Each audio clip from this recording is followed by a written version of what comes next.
Idan, hello to Tel Aviv. First of all, tell me, how was your night? Hello, my night was fine. I was pretty relaxed with my cats. But I needed to open the windows to hear the alarm if something will happen. Sometimes I open the radio because we have like some channel that if something happens, the alarm is turned on there too. So yeah, I slept well. Great.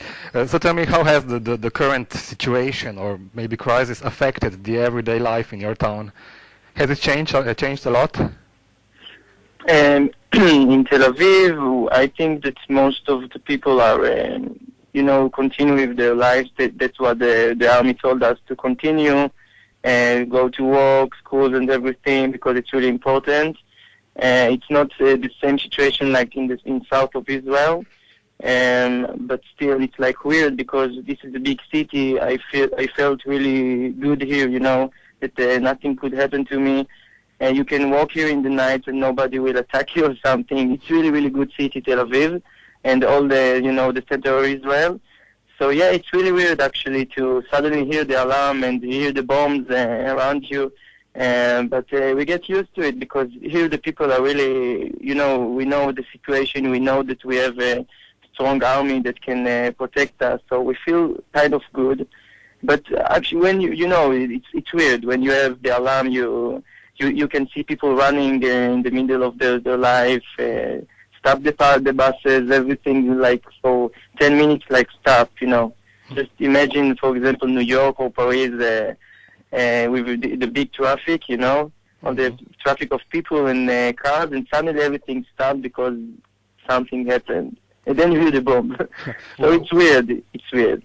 What about the famous, fabulous nightlife in Tel Aviv? I heard people actually went out on Sunday night to make a statement, we are not afraid. Or, is it true?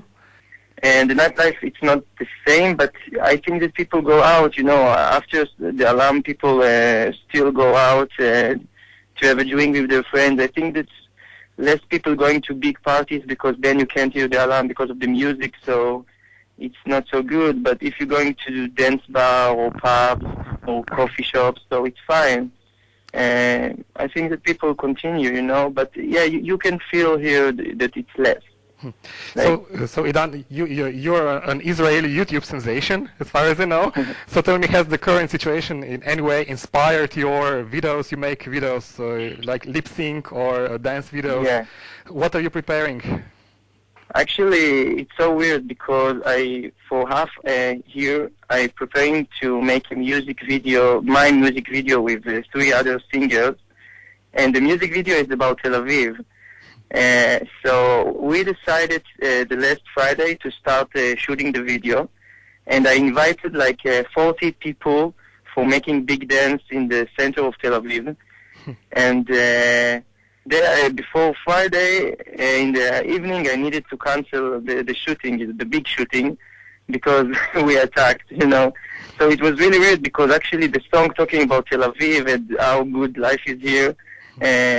I can give you, some sentence. It's like, welcome to the love fest, fly out to the next step, jump into the middle to the center of the car, and then you have, and we like to live, we like to live to love, we like to love to live, will not live Tel Aviv.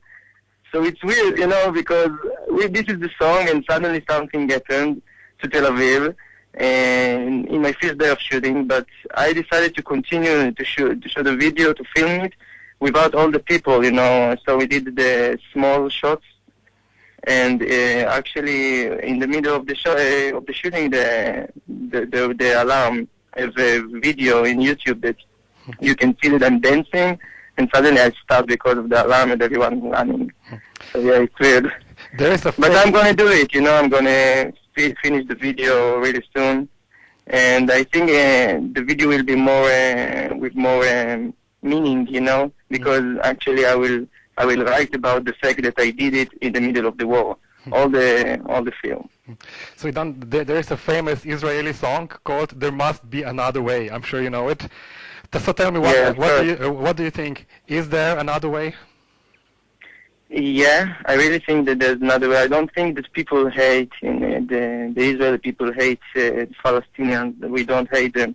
Actually, 20 years ago, we've been friends of them. My parents went to the beaches of Gaza and hang out with Palestinians, a lot of years ago, but still it happened. So I think that it could happen again. I mean, if you can see even France and Germany, there were big wars there, and now they are really in peace, in good peace, and nobody thought about that.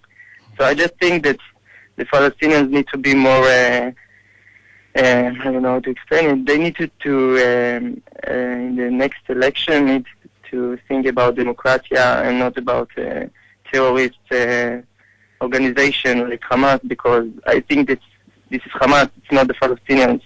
Mm-hmm. And I'm sure that most of them just want to live in peace, to have children, family, friends, enjoy for their life, to go out to vacations, mm-hmm. And they can't do this because it's not democracy there, Mm-hmm.